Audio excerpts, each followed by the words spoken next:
Nokia was once one of the most powerful companies in the world. In the early 2000s, if you had a mobile phone, it was probably a Nokia. They didn't just compete. They dominated. At their peak, the company controlled nearly half of the global phone market. And then, less than a decade, the giant collapsed. So how does a market leader lose everything? Nokia began in 1865 as a small paper mill in Finland. Over the next century, the company constantly reinvented itself, eventually betting big on telecommunications. That decision changed everything. By the late 1990s, Nokia phones were everywhere. Reliable, durable, simple. Models like the Nokia 3310 became legendary, earning massive consumer trust. Soon, Nokia wasn't following the mobile revolution. It was leading it. But success often creates a dangerous belief that the future will look exactly like the present. But every dominance hides a vulnerability. And in 2007, the first crack appeared. Apple introduced the iPhone. No keyboard, just a touchscreen powered by software. It didn't look like a traditional phone, it looked like the future. Inside Nokia, many executives dismissed it. Too expensive, too unfamiliar, too risky. What they failed to see was the real shift.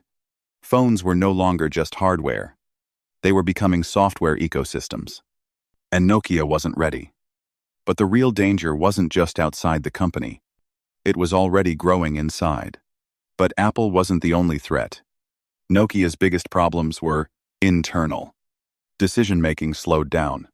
Teams worked against each other. Managers avoided risk. When a company dominates a market, protecting the present often feels safer than inventing the future. Some engineers saw the danger early. But large organizations rarely move fast.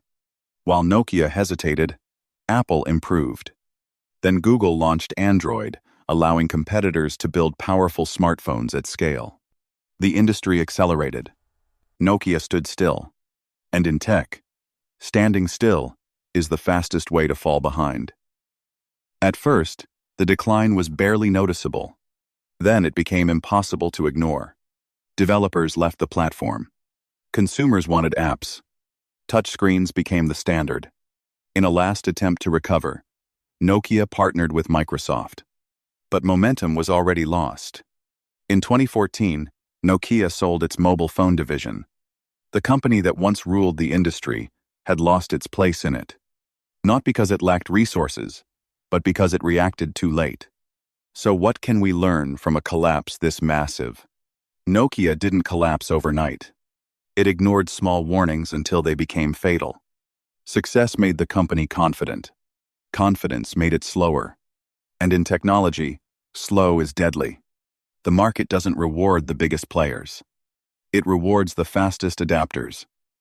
And if you want to see the data and charts behind this collapse, you'll find them in Telegram.